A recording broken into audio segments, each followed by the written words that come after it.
pretty much exhausted, pretty much difficult to find motivation this week. I don't know why. I think a lot of it is because I'm post the Tropical Apes talk, and I've had so many supportive comments about many beekeepers with different views, but all working together to think about the same problem, to be able to give, to interject without arguing, which is the most refreshing thing, and that's what I like. I think when you're trying to bring a subject into focus of a problem that you feel passionate about, it's actually a lot easier to feel really bad about it when you're tired and when you've had a hot week and things haven't gone the best way you wanted. So I'm truly thankful and grateful for everybody who's seen the presentation so far.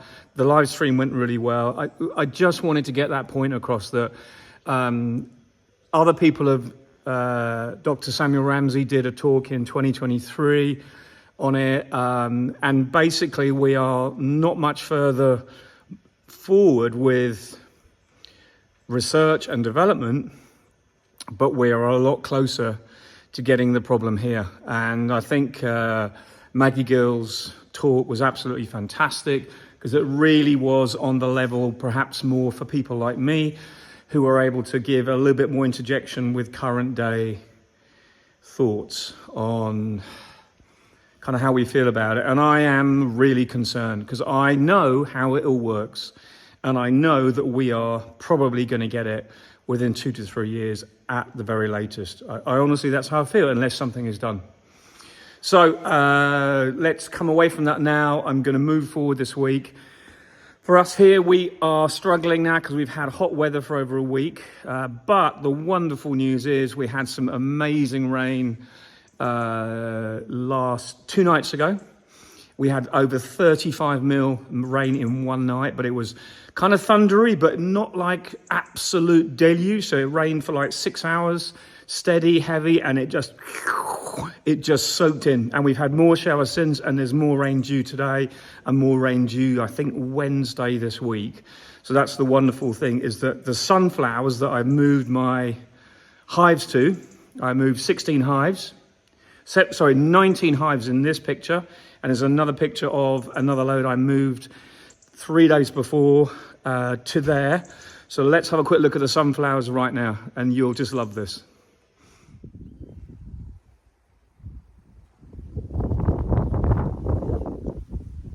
Absolutely loving this.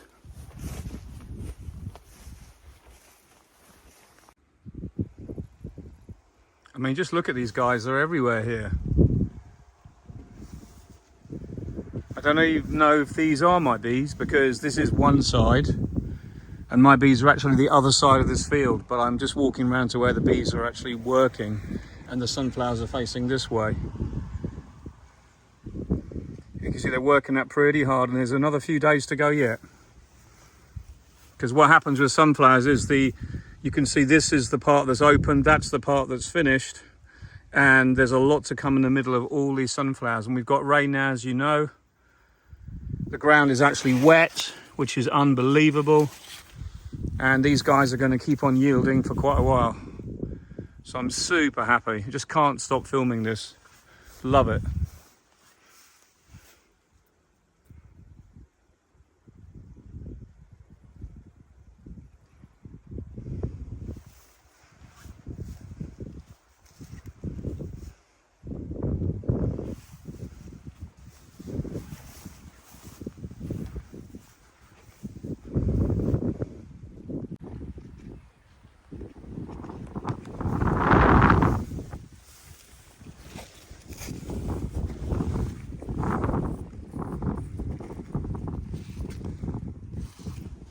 What a crop.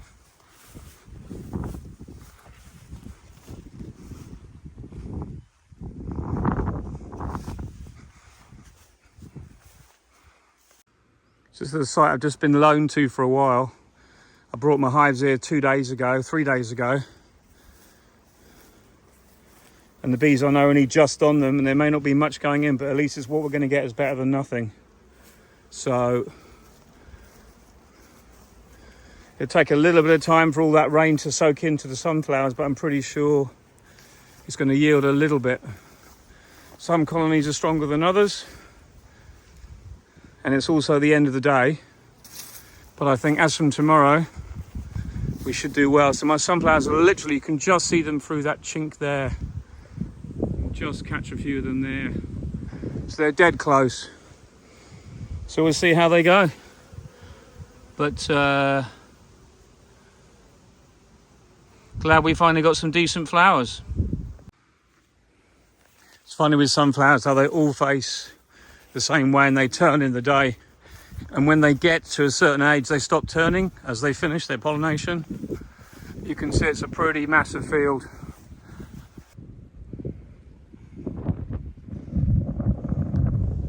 Can't even see the other side of the field because it's just so far.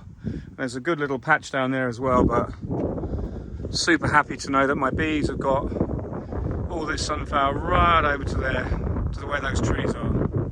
Spectacular, isn't it? So look at that.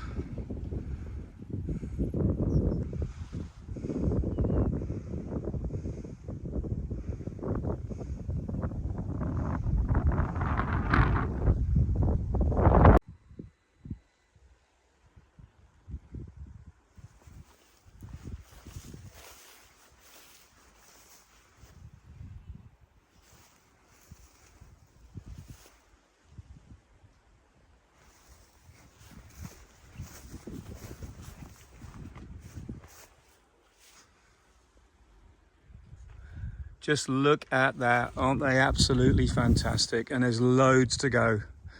Beautiful sunny smiles.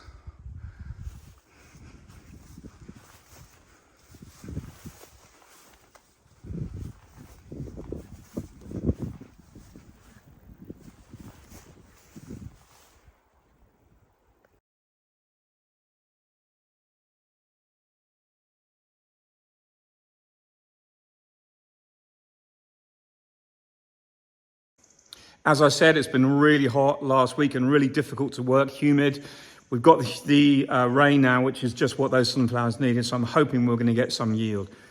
Doesn't matter if it's not a huge amount, but the main thing is I wanted to always try to have sunflowers here, and with the possibility of climate change, the temperature zone moving forward like the maize line did years ago, I think we will be able to have sunflowers here. I think it's just going to be hit and miss whether you get rain or not during the fact that they're going to be flowering. And if you hit that moisture, it's just going to be, are they going to yield? Have they got enough moisture in the ground? Because traditionally we get very dry here in the summer. We're so dry right now and so dirty that literally you've got to leave one drop of honey anywhere in the apiaries, and it is an absolute robbing frenzy. We're back to that again. So we have to be really careful when you work in the apiaries. I am at the moment making up nukes ready. We've been putting nukes together for the final split. I'm queen rearing. I've got to do another graft today. The first graft I did work well. So I've done 2 in the last 2 days. This is the 3rd one. Oh, by the way, if you want a good tool to have, that's the most handy tool in the world ever, get a hive tool on your brush. I bought this one and I'm really pleased with it. It's just so handy when you're also getting larvae out to graft with. And because you don't want to really shake the bees off the frame, you want to brush them off to stop moving the larvae around and possibly damage them. So that's a good one. We're making up nukes, as I said. I had some help with me this last week. I had a guy on a stage, which in France it means like a work experience, and he was supposed to be on an observation stage, but he actually did get his hands dirty and got straight stuck into the work. So fair play to him. He got a brilliant reference from me. He'd be an absolute gem to have as an apprentice if I ever took one on. He's the kind of person that I'd want. But this is where the interesting thing comes in with beekeeping, that you have someone who is on a work experience and you have to respect working hours, like 35 hours a week. And in beekeeping, that just doesn't happen. But at least he put the effort in so he can turn around and say, yeah, I love beekeeping. I'd love to do it as a profession, or absolutely no way, that sucks. It was hot, it was wet, I got stung. How you do it, I don't know. That's what my point is. At least that person came in and really felt as though they've got a complete experience of what it's like. And that's what I love. That's what's so important in our industry, that we hopefully put that across to people and find those people wherever they are, even if there is not much chance of an industry ahead of us with drop LA labs. But we're not going there at the moment. So let me just show you, I've also got the honey house ready, virtually cleaned again to start again. I've been creaming some honey. This was the honey I actually creamed about 3 weeks ago. I put into the machine and it's creamed now, but it's taken so long I seeded this and it looks fantastic. Look at that, totally smooth, creamy. And there's a lot of it, but I'm really pleased. I think that's basically ready. When you start it off and when you feel the crystals, they feel really smooth. So that is now ready to put into pots, as usual, at a time that I am not.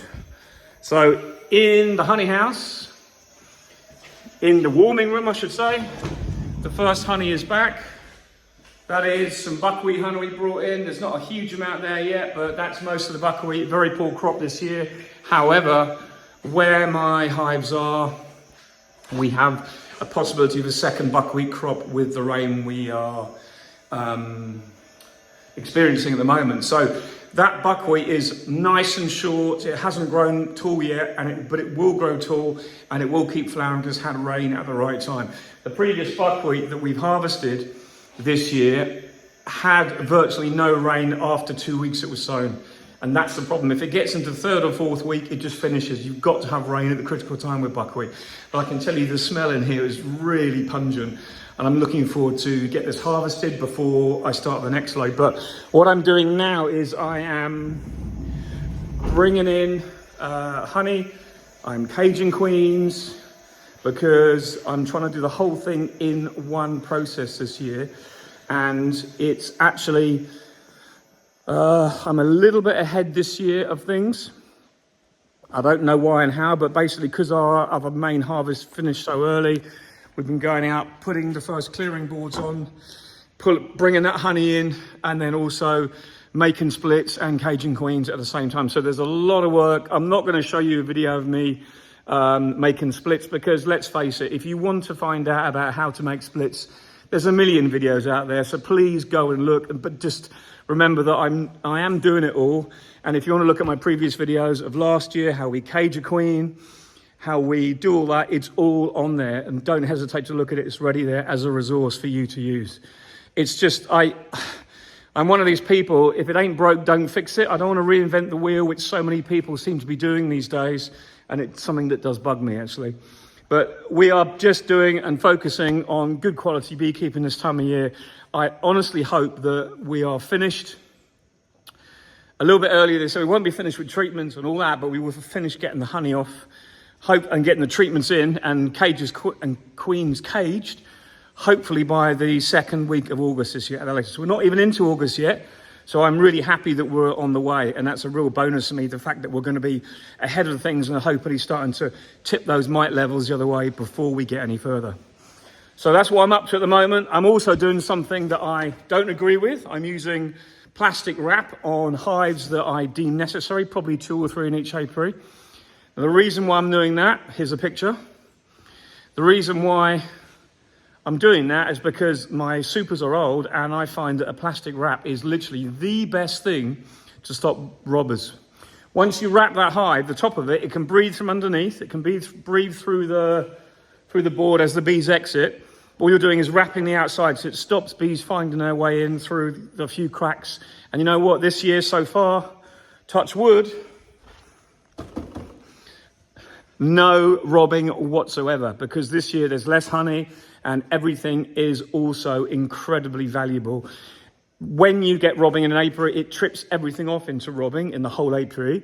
So you end up with bees finding cracks in other colonies and fighting with other bees when they shouldn't really be doing that. And then also you lose your honey that is fair game above a super. You know, anything that's anywhere in that this time of year is going to be robbed out because there's just no food. However, the other bonus is having the rain. It has a double effect. It's not just prolonging some of our last flowering crops. It is also, in terms of Asian hornet, it's actually making the predation of honeybees a little bit less intense, because the moisture that's out there will be feeding insects, will be meaning that insects will carry on for a little bit longer, and there'll be less actual, there'll be more actual food around for the Asian hornets while they grow, which is a bad thing, I know, but it takes the pressure off the ecosystem, because the ecosystem is still relatively well fed and nourished with moisture, because moisture is the key to everything. If there's no rain, it all dries up, and then the Asian hornets turn to our honeybees in terms of what's around, and they predate them more. So I'm talking about this in terms of also getting my last colonies, queens, over the line, getting queens into boxes, and getting the honey off it. Everything helps when you have moisture, and I think we all know that, but I always like to remind myself of where we are and what we're doing. And this year I can say that it will be a little bit easier than other years because we have a little bit more moisture around. So that's all I'm doing for now. I'm just updating you with what we're doing. There's a lot of mess going on in the honey house, but it's actually a sort of a tidy mess, because it's been, making nukes, partitions, frames, everything you can think of has all come together out the workshop. That's been all stored in different places, and we're bringing all that together to get those last splits made. And I'm going to try and make as many colonies as I can this year with the stocks I've got into the next 2 to 3 weeks. But then after that, that's it for us. Then it's questions of feeding, doing all the things like that. I have got some different feed to try this year. You might have seen I did a post on my Instagram. I've got some Hive Alive ready-made protein patties. And these, for me, I don't know what they're like for end-of-year feeding to bring the colonies up to get their protein levels full of the bees going into the winter, but I've got these to try at the moment, and what I find about them, they're really good. And the best thing to mention about them is the fact that they're really handy, and they're only small. But when I've been queen rearing, I've been using these, and the bees seem to be guzzling it down. So my colonies have maximum protein when they are raising queens. So obviously I put in those, the pollen patties, but also I'm putting a frame of pollen next to the larvae, but they're eating both of those feeds I'm putting in, because it's really important that you nourish your queens. As we know, you want them, the best queens possible are always made from the highly nourished colonies. It's all about putting that work in now that will hopefully give you the most long-lived queens afterwards. And I have to say, and I've mentioned this before, that the queens that I raise live longer than the ones I can buy, but the ones I buy are ready mated and they're quick to put in, yes, but then it brings you back to, should we be buying queens from far away places? And maybe we should be going back to making our own queens that actually do last longer, probably because they're raised in our apiaries and because they're more suited to the area around, blah, blah, blah. And also they're not harvested within 16 to 18 days of starting to lay. They're allowed to develop fully before they're just allowed to grow where they're in the nukes that they are. And then we might move the nuke, but we don't take the queen away and have to re-establish her to another colony. So that's where we are. I've got a lot of work to do, but I'm super happy. The only thing we have to do at the moment is keep that door closed, because the robbing, as I said, is a nightmare, and we have bees coming in here and it just gets into everything. I've only got 2 colonies outside, but that's enough. One whiff of honey, boom, they're in. So anyway, whatever you're doing, I hope you're well. I hope you are having a good end to the season. We're going to be done in about 3 weeks, I hope, and then we're just feeding and everything else. But take care, speak to you soon. Bye for now.